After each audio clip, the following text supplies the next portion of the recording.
Student, आज हम अपना लेक्चर नंबर 8 स्टार्ट करेंगे जो कि चैप्टर नंबर 2 में से है और पेज नंबर 48 है, जिसको हम कहेंगे जिसका नाम है हमारे पास graphical analysis of the motion. ठीक है, सबसे पहले ग्राफ होता क्या है?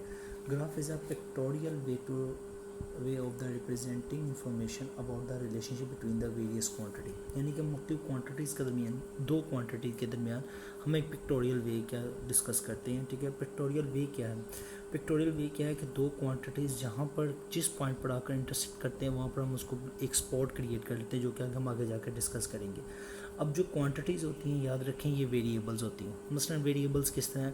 आप कह लेते हैं कि दो क्वांटिटीज़ आप ले लें, एक डिस्टेंस लेनी और एक टाइम ले लें। ठीक है जी, डिफरेंट टाइम के अंदर आप डिफरेंट डिस्टेंस क्या करेंगे, कवर करेंगे। दोनों क्वांटिटीज़ क्या हैं, वेरिएबल्स हैं। लेकिन इन दोनों क्वांटिटीज़ के अंदर एक क्वांटिटी आपकी क्या होगी, इंडिपेंडेंट होगी, दूसरी क्या होगी, डिपेंडेंट होगी। जो इंडिपेंडेंट क्वांटिटी होगी ना, वो ऑलवेज हम लेंगे कहाँ पर, एक्स एक्सिस के ऊपर। ठीक है, और जो डिपेंडेंट क्वांटिटी होंगी वो हम किस पर लेंगे, वाई एक्सिस के ऊपर लेंगे। मसलन टाइम है, वो इंडिपेंडेंट है, वक्त किसी के ऊपर इन्हिसार नहीं करता। ठीक है, जितना ज़्यादा वक्त किसी भी ऑब्जेक्ट को हम देंगे वो उतना डिस्टेंस कवर करेगा। ठीक है, और जितना कम वक्त हम किसी ऑब्जेक्ट को देंगे वो उतना कम डिस्टेंस क्या करेगा, कवर अप करेगा। तो जो टाइम है वो इंडिपेंडेंट है, टाइम गुजरता जाएगा। हमारे जॉब को डिपेंड करना पड़ता है किसके ऊपर, टाइम के ऊपर। जितना ज़्यादा हम टाइम कंज्यूम करेंगे हम उतना बेटर या उससे ज़्यादा वो ऑब्जेक्ट को क्या करेंगे, जॉब को करवा सकेंगे। वो हम डिस्टेंस कवर करवा रहे हैं, कोई और उससे काम करवा रहे हैं, वो उतना ज़्यादा करेगा। तो हमेशा जो इंडिपेंडेंट क्वांटिटी होती है वो एक्स एक्सिस के ऊपर लेते हैं और डिपेंडेंट क्वांटिटी जो सी होती है वो वाई एक्सिस के ऊपर लेते हैं। हमारे आगे टॉपिक के अंदर जो डिस्कस करेंगे, हम दो क्वांटिटीज़ को डिस्कस करेंगे, एक डिस्टेंस है, दूसरा टाइम है। ठीक है जी, ये हमारे पास है कि डिस्टेंस जोन सा होता है और टाइम जोन सा होता है, उसको हम दो एक्सिस के ऊपर लेते हैं। मैंने अभी बताया है जो इंडिपेंडेंट क्वांटिटी होगी वो हम क्या करेंगे, एक्स एक्सिस पर लेंगे। जो टाइम है हमारे पास वो इंडिपेंडेंट क्वांटिटी है। ठीक है, और जो हमारे पास डिस्टेंस है, ठीक है, जो डिस्टेंस है जिसको हम डी से रिप्रेजेंट करते हैं वो हम किसके ऊपर लेंगे, हमारे वाई एक्सिस के ऊपर लेंगे। ठीक है जी, इसके ऊपर मुख्तलिफ स्पॉट मैंने इंडिकेट कर दिए हैं, 10 meter, 15 meter, 20 meter, 25 meter and 30 meter. नीचे मैंने टाइम को क्या कर दिया, लोकेट कर दिया। ठीक है, 5 सेकेंड, 10 सेकेंड एंड 15 सेकेंड, जो कि मैंने यहाँ पर रिप्रेजेंट कर दिया है। आपके पास time take on x axis and distance take on a y axis. ठीक है जी, अब फॉर एग्जांपल एक ऑब्जेक्ट है जो 0 सेकंड के ऊपर क्या होता है, 15 मीटर के ऊपर पड़ा हुआ है। किसके ऊपर पड़ा हुआ है, 15 मीटर के ऊपर पड़ा हुआ है। ठीक है, हम उसको एनालाइज करते हैं कि वो 5 सेकंड के बाद भी कहाँ पर पड़ा होता है, 15 मीटर पर ही पड़ा हुआ है। ठीक है, 10 सेकंड के बाद भी क्या होता है, वो 15 मीटर पर ही पड़ा हुआ है। 15 सेकंड के बाद भी वो कहाँ पर पड़ा हुआ है, 15 मीटर पर ही पड़ा हुआ है। तो अगर हम इन तमाम पॉइंट्स को हम क्या करेंगे, एक दूसरे से ज्वाइन करेंगे तो हमारी ये जो लाइन बनेगी वो एक्स एक्सिस के क्या बनेगी, पैरेलल बनेगी।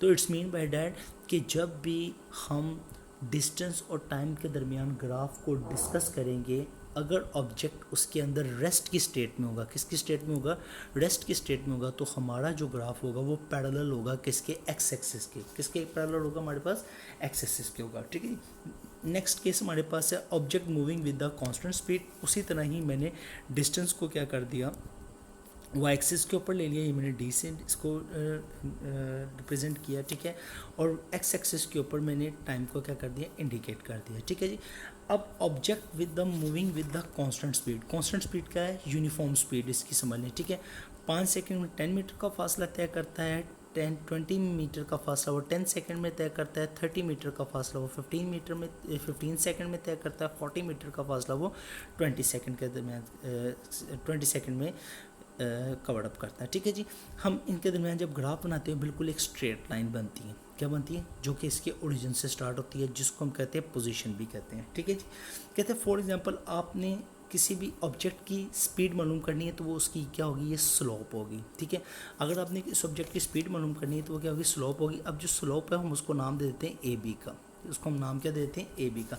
अब ये स्लोप किसके ऊपर डिपेंड करती है, स्लोप डिपेंड करती है डिस्टेंस के ऊपर और टाइम के ऊपर। अब जो आपने दो पॉइंट इंडिकेट किए हैं, ए और बी दो पॉइंट इंडिकेट किए हैं। ठीक है, वो बेसिकली क्या स्पीड ऑफ द ऑब्जेक्ट है, जो कि मैंने आपको बता दिया slope of line A B M. ठीक है, इसके अंदर दो चीज़ें आती हैं, एक डिस्टेंस आ जाता है। ए पॉइंट के ऊपर जो डिस्टेंस का पॉइंट है वो 10 मीटर है। ठीक है, जिसको हमने ई पॉइंट रखा है, ठीक है। बी के ऊपर जो हमारे पास पॉइंट है वो क्या है, 40 मीटर के ऊपर है, ठीक है जी।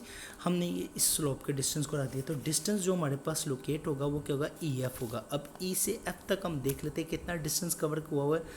आप इसको 10 नहीं कंसिडर करेंगे, डेट इज़ योर 0 पॉइंट, ठीक है, क्योंकि आप ए पॉइंट के रेफरेंस से क्या करें, स्पीड मालूम करेंगे। ये 10 से 20 10 मीटर, 30 तक 20 मीटर हो जाएगा, और 40 मीटर तक क्या हो जाएगा, 30 मीटर हो जाएगा। जो टोटल डिस्टेंस है आपके पास ई टू एफ, ठीक है, ई टू एफ आप जो मूव करेंगे, ठीक है, यहाँ ई टू एफ आप इस पॉइंट को कर लें, ठीक है, इस पॉइंट को कर लें, 40 मीटर तक कर लें। तो ई टू एफ जब आप डिस्टेंस को कवर करेंगे, ठीक है, वो क्या है, 40 मीटर आ जाता है, ठीक है, 30 मीटर आ जाता है आपके पास, क्या आ जाता है आपके पास, 30 मीटर आ जाता है, ठीक है।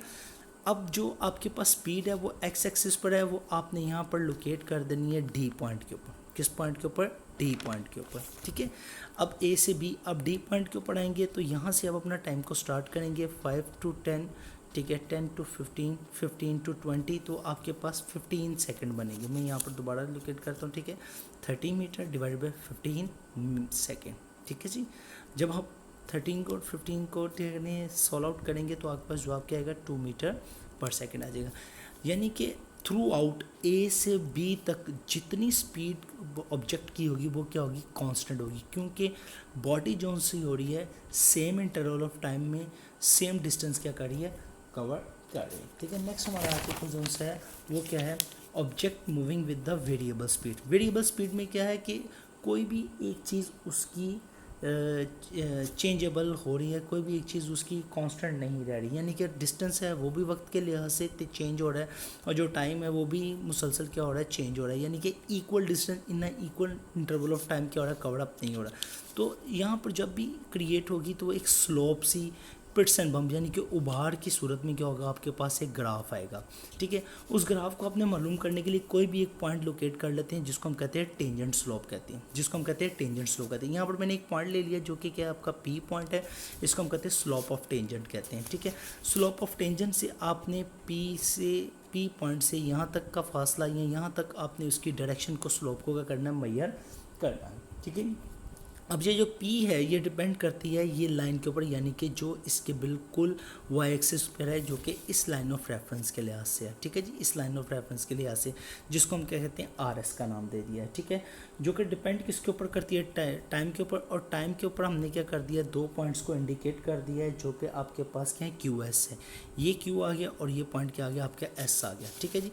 तो ये आपके पास क्या आ जाएगा, RS ओवर QS। RS कितना यानी कि कवर किया हुआ है, इस लाइन ऑफ ग्राफ को लिहाज से हम देखेंगे डिस्टेंस के ऊपर, तो ये क्या आ रहा है, 30 मीटर का डिस्टेंस आ रहा है। और अगर हम टाइम को देखेंगे तो वो कितना आ रहा है, 10 का आ रहा है, यानी कि 5 आपके लिए 0 पॉइंट है, तो 0 to 10, 5 to 10 क्या हो जाएगा, 5 हो जाएगा, 10 to 15 क्या हो जाएगा, 10 हो जाएगा। तो यहाँ पर हम क्या करेंगे, 30 मीटर ओवर 10 सेकेंड कर लेंगे, तो आपकी स्पीड क्या आ जाएगी, 3 मीटर पर सेकेंड आ जाएगी। याद रखें, जब कोई भी ऑब्जेक्ट वेरिएबल स्पीड के साथ मूव कर रहा होता है, तो जो मैक्सिमम स्पीड होती है वो स्लोप के ग्रेटर पॉइंट के ऊपर होती है। ज़ाहिर बात है, किसी स्लोप पर चलेगा तो उस पर स्पीड उसकी ग्रेटर होगी, जो कि क्या होगी, और जो स्पीड जो होगी 0 होगी, वो क्या कब होगी, जब उसकी स्लोप क्या होगी, बिल्कुल हॉरिजॉन्टल के क्लोज होगी। ये हमारा आज का लेक्चर था।